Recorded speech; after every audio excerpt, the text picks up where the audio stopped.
Je m'appelle Isabelle, j'ai 26 ans et je travaillais comme programmeuse pour une entreprise technologique qui développait des logiciels pour certains des plus grands noms du secteur. J'étais douée dans mon domaine, vraiment très douée. Je gérais les projets les plus complexes, ceux qui rapportèrent le plus. Mais seuls mes amis le savaient. Ma famille, elle, se fichait éperdument de ma vie. Je ne leur avais pas parlé depuis 8 ans. Alors, imaginez ma surprise quand mon téléphone a sonné un mardi soir, comme ça, sans crier gare. C'était ma cousine Sophie, la seule personne de ma famille qui avait mon nouveau numéro. « Salut Isabelle », dit-elle, l'air nerveuse. « Tes parents te cherchent. Ils veulent que tu viennes à la maison pour Noël. » J'ai failli laisser tomber mon téléphone. Noël était dans 2 mois et ils me cherchaient maintenant. « Qu'est-ce que tu veux dire par « ils me cherchent » ai-je demandé, m'affaissant sur le canapé usé de mon appartement en location. Ils ont posé des questions, un peu partout. Ils veulent vraiment que tu sois là cette année. J'ai fixé le plafond, essayant de comprendre. Mes parents n'avaient jamais essayé de me retrouver avant. « D'accord », m'entendis-je dire. « Dis-leur que je serai là. » Après que Sophie eut raccroché, je suis restée assise là, dans le silence de mon appartement, et les souvenirs ont commencé à affluer. J'avais toujours été l'enfant bizarre, celle qui n'arrivait pas à se faire d'amis, qui préférait s'asseoir dans un coin avec un livre plutôt que de parler aux gens. Mes parents m'avaient même emmenée chez un psychologue quand j'étais petite, parce qu'ils pensaient que quelque chose n'allait pas chez moi. La psychologue était gentille, Dr Martin, je crois que c'était son nom. J'avais 12 ans quand elle a eu cette réunion avec mes parents. Je me souviens être assise là, essayant de me faire toute petite sur ma chaise, pendant qu'elle leur disait sans détour. Beaucoup des problèmes d'Isabelle viennent d'un rejet affectif. Vous favorisez clairement votre fils aîné. Mes parents ont piqué une crise. C'est ridicule, a dit ma mère. Nous aimons nos 2 enfants de la même manière. Mais Dr Martin avait raison. Je le savais. Il le savait. Il ne voulait tout simplement pas l'admettre. Mon frère, Jacques, était tout ce que je n'étais pas. Extraverti, populaire, l'enfant prodige qui ne pouvait rien faire de mal. Il avait 3 ans de plus que moi et me traitait comme un insecte agaçant qu'il n'arrivait pas à écraser. Pour mes parents, Jacques était le soleil personnifié. Même mes grands-parents, les parents de ma mère, nous traitaient différemment. Jacques recevait des cadeaux d'anniversaire coûteux et moi, un jouet bon marché, une contrefaçon qui se cassait en 1 semaine. Les réunions de famille étaient le pire. Jacques monopolisait l'attention, racontant des histoires, faisant rire tout le monde, pendant que moi, j'étais assise dans un coin, invisible. C'est à ce moment-là que j'ai découvert la programmation. Il y avait ce club d'informatique, après les cours, et pour la première fois de ma vie, j'ai eu l'impression d'appartenir à quelque chose. Les autres enfants là-bas étaient comme moi, calmes, concentrés, plus à l'aise avec les machines qu'avec les gens. Nous sommes devenus amis, de vrais amis. L'un d'eux m'a aidé à construire mon premier ordinateur à partir de vieilles pièces que les gens avaient jetées. J'ai commencé à coder à la maison, passant des heures à apprendre différents langages, à résoudre des problèmes. Mon professeur, M. Dubois, disait que j'avais un vrai talent. Quand j'ai eu 16 ans, je savais ce que je voulais faire. J'allais aller à l'université pour devenir programmeuse. Jacques venait de s'inscrire dans une école privée coûteuse dans une autre région, entièrement payée par maman et papa. Puis il y a eu le dîner de famille qui a tout changé. Tous les parents étaient là. Et papa a fait sa grande annonce. « Nous sommes si fiers de Jacques », a-t-il dit en levant son verre. Il poursuit ses rêves à la grande université. Public. Tout le monde a applaudi. Puis maman s'est tournée vers moi. Quant à Isabelle, eh bien, nous n'avons pas d'argent pour ses études. Elle devra trouver un travail après le lycée. Mon oncle François a ri. Et je pourrais avoir besoin d'un plongeur à mon café. Tout le monde a trouvé ça hilarant. Même mes parents ont ri. J'étais assise là, sentant mon visage brûlé, sans rien dire. Le lendemain de la remise des diplômes, maman a frappé à la porte de ma chambre. « Tu dois commencer à chercher du travail », a-t-elle dit. Et honnêtement, ce serait peut-être mieux si tu trouvais ton propre logement. Je pars déjà, lui ai-je répondu. Ce qu'il ne savait pas, c'est que j'avais déjà été acceptée dans un des meilleurs cursus en informatique avec une bourse d'études complète. Logement gratuit, frais de scolarité gratuits, tout était couvert grâce à mes notes et à mes résultats d'examen. Mais je ne leur ai rien dit. À quoi bon ? J'ai fait mes valises et j'ai logé chez mon amie Lise pendant quelques semaines avant le début des cours. J'ai trouvé un travail dans un café local, pas celui de l'oncle François, merci bien, pour économiser un peu d'argent. Puis j'ai déménagé dans une autre région pour l'université. 4 années de travail acharné, de nuits blanches et d'innombrables projets de codage plus tard, j'étais diplômée major de ma promotion. Une entreprise technologique m'a recrutée dès la sortie de l'école. Ils m'ont immédiatement confié des projets complexes et le salaire était dingue comparé à ce que gagnaient la plupart des jeunes diplômés. Maintenant, 4 ans plus tard, j'étais l'une de leurs meilleures programmeuses. Je travaillais sur les projets que personne d'autre ne pouvait gérer. Mon salaire et mes primes étaient impressionnants. Et me voilà, sur le point de retourner voir les gens qui étaient si impatients de se débarrasser de moi. 2 semaines passèrent comme dans un brouillard. J'avais terminé mon dernier projet, une intégration de systèmes massives que nous avions vendue à l'un des géants de la technologie. L'entreprise avait touché le jackpot, et ma prime était énorme. Du genre, de quoi s'acheter un bel appartement. J'ai appelé un agent immobilier. En quelques jours, elle m'a trouvé l'appartement. Parfait, 3 pièces, cuisine moderne, quartier sympa. À 26 ans, j'étais propriétaire. J'ai organisé une petite pendaison de crémaillère 2 semaines avant Noël. Juste mes vrais amis, ceux qui me connaissaient vraiment et se soucièrent de moi. Alors que nous étions assis dans mon nouveau salon, buvant du vin et mangeant des plats à emporter, Lise a levé son verre. À Isabelle, qui leur a tous prouvé qu'ils avaient tort. Nous avons trinqué et j'ai souri. Dans 1 semaine, j'allais affronter à nouveau ma famille. Mais cette fois, je n'étais plus cette petite fille effrayée. Cette fois, je savais exactement qui j'étais et ce que je valais. La semaine avant, Noël, j'ai pris des congés et j'ai fait mes valises. J'ai acheté des cadeaux pour tout le monde. Des choses sympas, mais rien de trop tape à l'œil. Je ne voulais pas qu'il soit trop évident que je réussissais bien ma vie. Le trajet jusqu'à la maison de mes parents a duré 6 heures. En m'arrêtant devant la vieille maison à étages, j'ai remarqué à quel point elle avait l'air délabrée. La peinture s'écaillait, les gouttières pendaient, et les marches du perron avaient un besoin d'être réparées. 8 ans n'avaient pas été tendres avec cet endroit. J'ai garé ma voiture et j'ai pris ma valise et les sacs de cadeaux. Mes mains tremblaient un peu en sonnant à la porte. Des pas se sont approchés, puis la porte s'est ouverte. Maman se tenait là, plissant les yeux vers moi, comme si elle essayait de reconnaître mon visage. Puis la reconnaissance a éclairé ses traits. « Isabelle, oh mon Dieu, c'est vraiment toi ?» Elle m'a attirée dans une étreinte maladroite. « Tu as changé. » Je suis entrée et immédiatement, l'odeur familière m'a frappée. Ce mélange de vieilles moquettes et de peau pourrie de maman que je n'avais jamais oublié. Le salon était bondé de parents et les conversations se sont tues quand ils m'ont remarqué. « Regardez qui a daigné se montrer » a chuchoté quelqu'un. « Elle porte un pyjama » a murmuré une autre voix. J'ai jeté un coup d'œil à ma tenue. Un jean de marque et un simple pull noir. Des vêtements chers mais discrets. Pour eux, j'avais probablement l'air de sortir du lit. Maman m'a conduite dans le salon. Tout le monde, Isabelle est là. Les parents m'ont gratifié de faux sourires et de vagues saluts sans conviction. Rien n'avait changé. Puis la voix de Jacques a tonné depuis la cuisine. « Tiens, tiens, tiens, regardez qui voilà !» Il est entré fièrement dans la pièce, le bras autour d'une femme enceinte.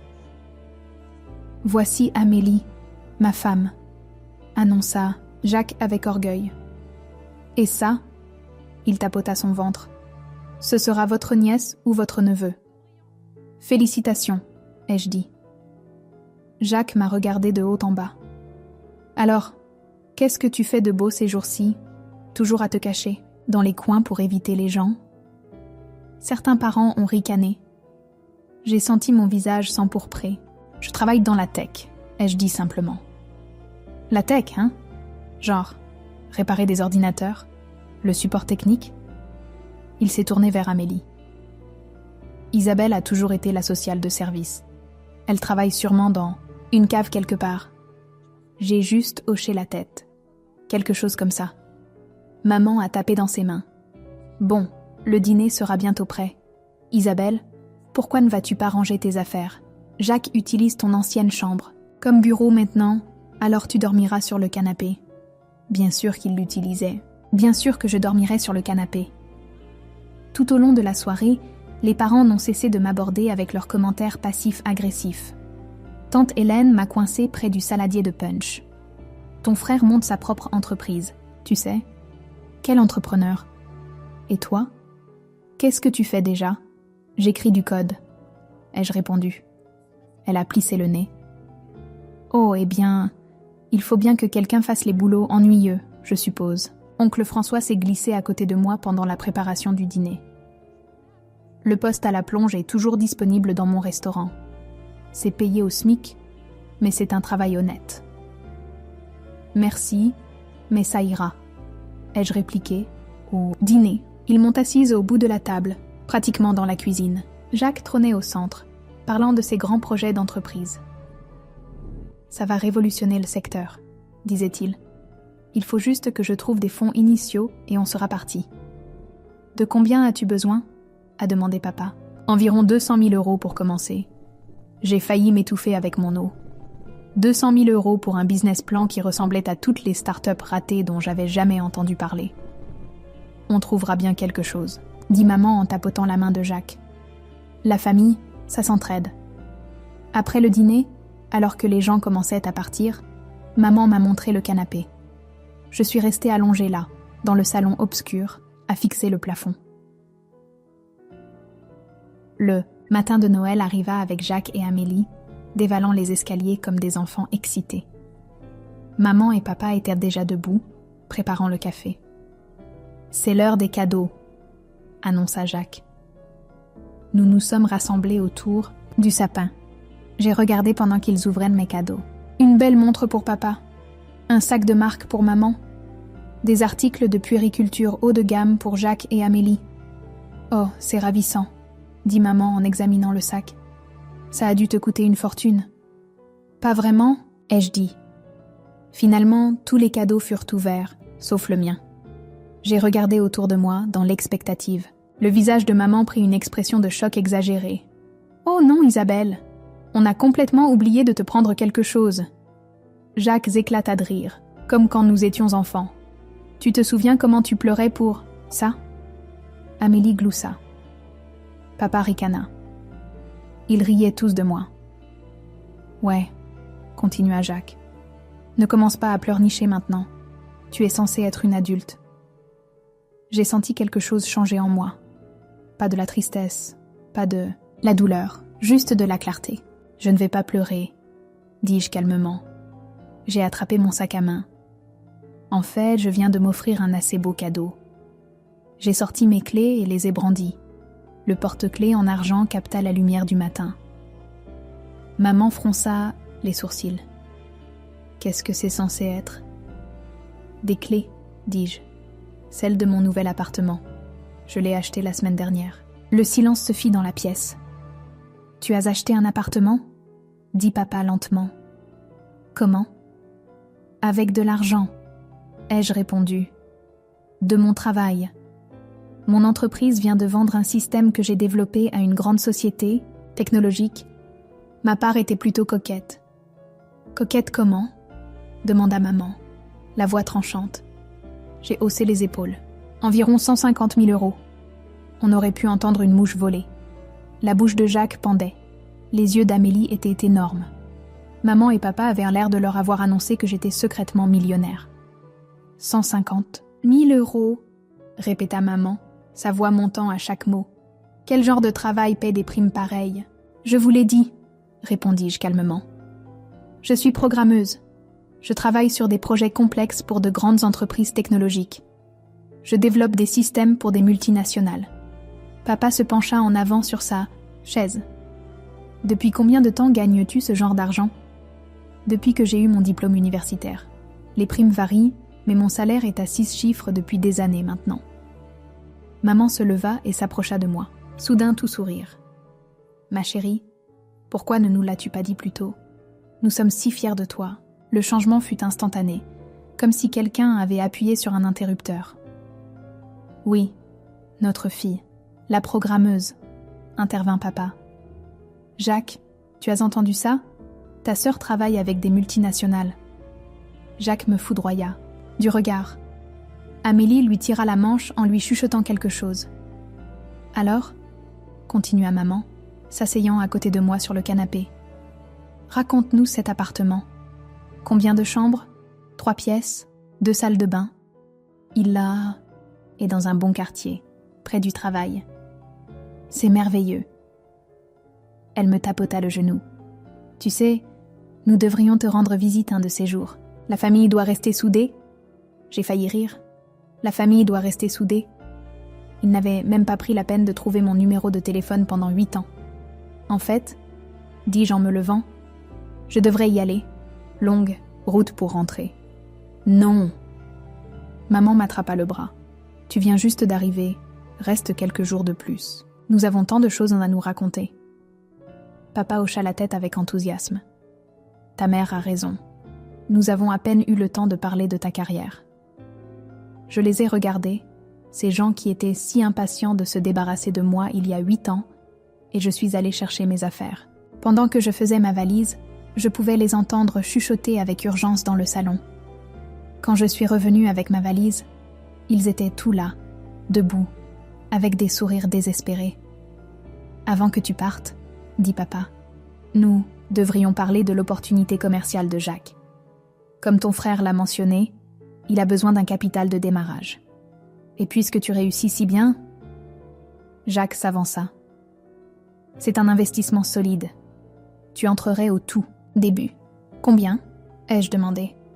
Juste 200 000 €, dit-il. Avec tes revenus, ce n'est rien, n'est-ce pas? J'ai regardé ces gens. Mes parents qui avaient mûri quand l'oncle François m'avait offert un poste de plongeuse. Mon frère qui s'était moqué de moi toute ma vie.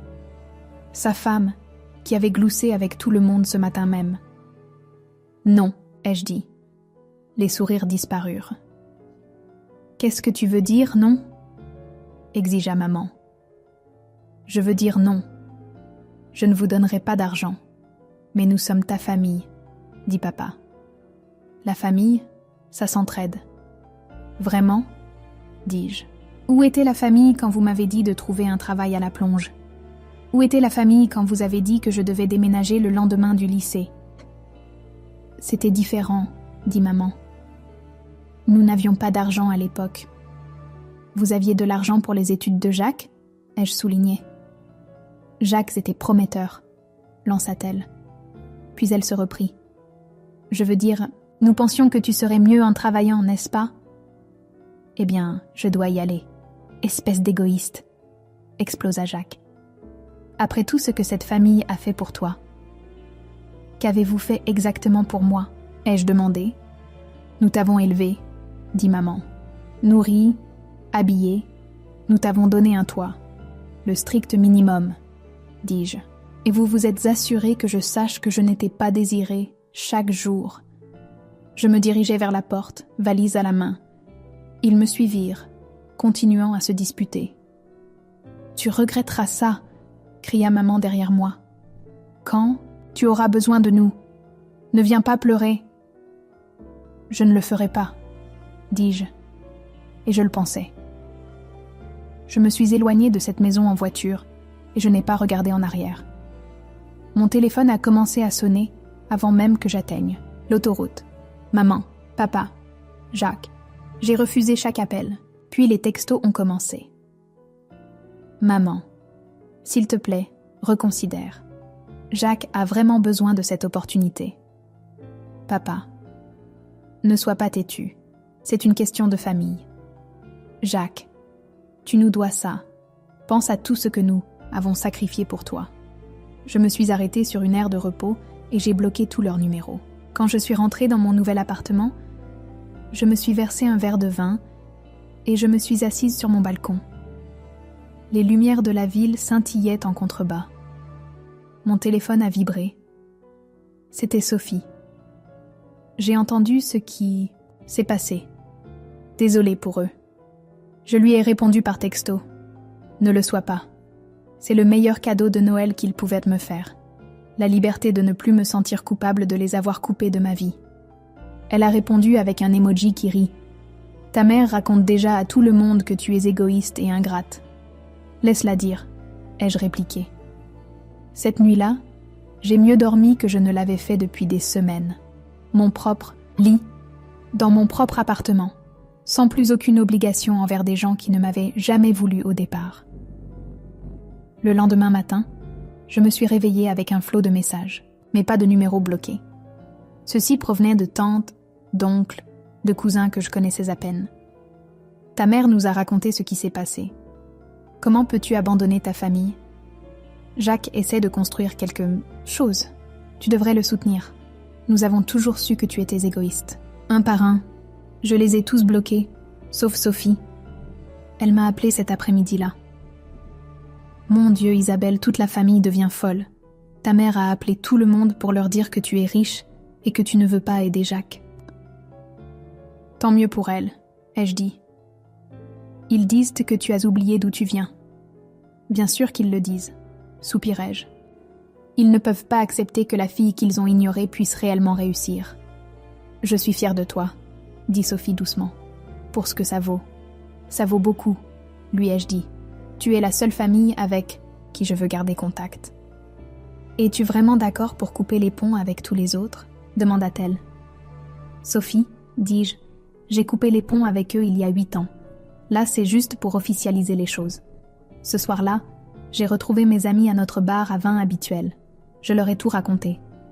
Bon débarras, dit Lise. Ils ont l'air toxiques au possible. Est-ce qu'ils vont te manquer du tout ? Demanda une autre amie. J'y ai réfléchi. Vous savez quoi ? Je ne crois pas. Je pense que j'ai pleuré la famille que je n'ai jamais eue pendant des années. Ça, c'est juste le point final. J'ai levé mon verre. À la famille choisie ! À la famille choisie ! Ont-ils répété en chœur alors que nous trinquions. Mon téléphone a vibré. Un numéro inconnu. Je savais que c'était eux, trouvant de nouveaux moyens de me joindre. Je l'ai mis en mode silencieux et je me suis concentrée sur les gens qui se souciaient réellement de moi. 6 mois s'étaient écoulés depuis ce désastre de Noël et ma vie n'avait jamais été meilleure. L'été battait son plein et j'étais assise sur mon balcon avec mon café du matin, regardant la ville s'éveiller en contrebas. La dernière demi-année m'avait donné l'impression d'émerger d'un brouillard dans lequel je n'avais même pas réalisé que je vivais. Sophie m'appelait environ 1 fois par semaine pour me donner des nouvelles de la famille. Non pas parce que je le demandais, mais parce qu'elle savait que je voudrais savoir si quelque chose d'important se produisait réellement. La plupart du temps, c'était le même vieux drame avec de nouvelles variations. La fille de Jacques est née le mois dernier, m'a-t-elle annoncé lors de notre dernier appel. Ils l'ont appelée Manon. C'est bien, ai-je dit. Et je le pensais. J'espérais que cette petite fille aurait une meilleure enfance que la mienne. Selon Sophie, Jacques et Amélie vivaient toujours chez mes parents. Le grand rêve entrepreneurial ne s'était pas concrétisé. Choquant, je sais. Il continuait de parler de ses projets d'entreprise lors des réunions de famille, mais maintenant les parents commençaient à en avoir assez de l'entendre. Sans aucun progrès réel à montrer, même ses plus grands partisans commençaient à poser des questions embarrassantes. Mes parents avaient apparemment transformé ma trahison en leur histoire triste préférée. À chaque événement familial, ils racontaient à qui voulait l'entendre l'histoire de leur fille ingrate qui les avait abandonnés malgré tous leurs sacrifices.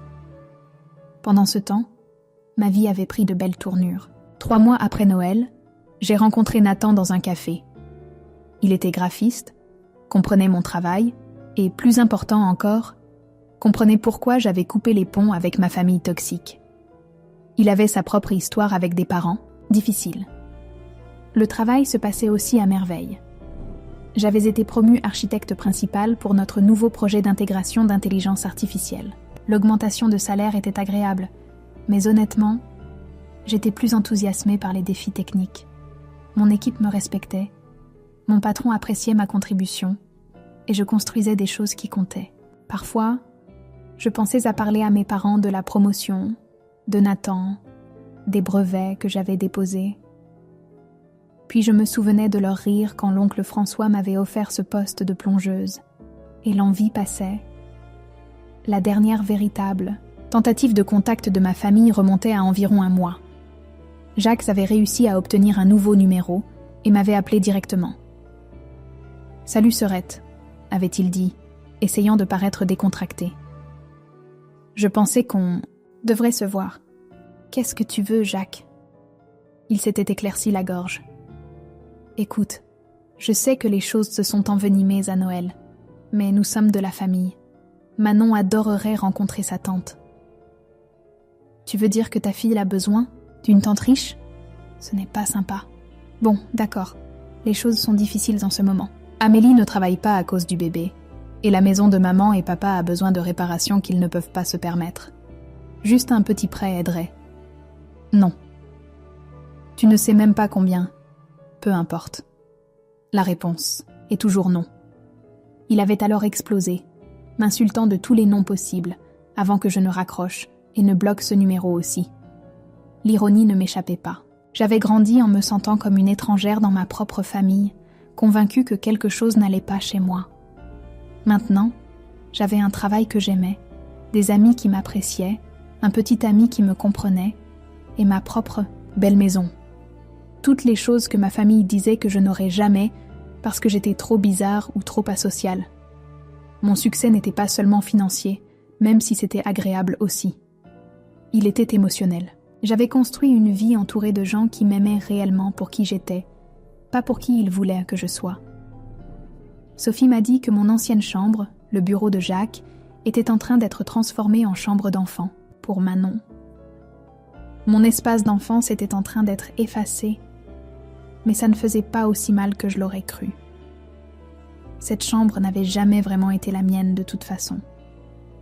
Tout comme cette maison n'avait jamais vraiment été mon foyer. Mon vrai foyer était ici, où j'avais décoré chaque mur moi-même, où mes amis se réunissaient pour des soirées cinéma, où Nathan et moi passions de paresseux dimanche matin à coder ensemble sur le canapé. C'était la vie que j'avais construite, pièce par pièce, pendant que ma famille était occupée à me dire que je n'arriverais jamais à rien. Parfois, ils essayaient encore de me joindre par l'intermédiaire de leurs émissaires, des parents éloignés ou des amis de la famille qui pensait de pouvoir me culpabiliser pour que je redevienne raisonnable. Ma préférée fut quand tante Hélène me laissa un message vocal disant « La famille, c'est pour toujours, Isabelle. Tu ne peux pas simplement tourner les talons. » Mais j'avais déjà tourné les talons. Et chaque jour qui passait, je savais que j'avais fait le bon choix. Nathan et moi prévoyions un voyage au Japon le mois prochain. Nous apprenions la langue ensemble, recherchions des restaurants, planifions les temples à visiter. Quand j'ai posté une photo de nos guides de voyage sur les réseaux sociaux, Sophie a mentionné que maman l'avait vue via le compte d'un cousin. Elle dit « C'est typique de toi de dépenser de l'argent en vacances au lieu d'aider ta famille », rapporta Sophie. « Bien », ai-je dit. « Peut-être qu'un jour ils réaliseront que je ne reviendrai jamais. » La semaine dernière, mon patron m'a appelé dans son bureau. Une autre promotion arrivait, cette fois pour diriger tout le département d'ingénierie. Le salaire me placerait fermement dans le 1% des salariés les mieux payés de mon âge. « Tu l'as mérité », a-t-il dit. « Ton travail parle de lui-même. » J'ai appelé Nathan puis mes amis. Nous sommes sortis fêter ça dans ce super restaurant de sushi, trinquant au nouveau départ et aux familles choisies.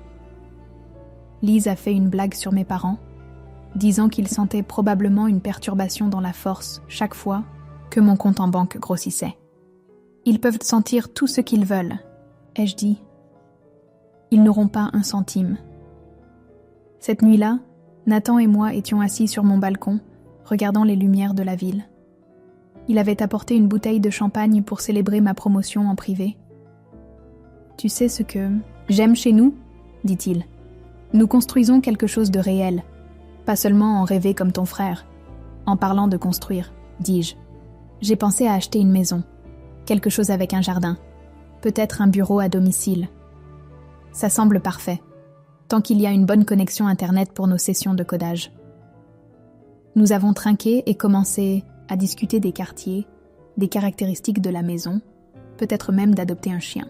C'était exactement le genre de planification future que je n'avais jamais pu faire avec ma famille biologique, qui ne m'avait jamais vu que comme un fardeau, ou plus tard, comme un compte en banque. Mon téléphone a vibré avec un texto de « Sophie, ta mère raconte à tout le monde que tu es probablement une trafiquante de drogue. C'est pour ça que tu as tant d'argent mais que tu n'aides pas ta famille. Je l'ai montré à Nathan et nous avons tous les deux ri. Devrais-je leur dire la vérité ?» ai-je demandé. Que je réussis parce que j'ai travaillé dur pendant qu'ils étaient occupés à faire du favoritisme ? À quoi bon ? Dit-il. Ils croiront ce qu'ils veulent croire.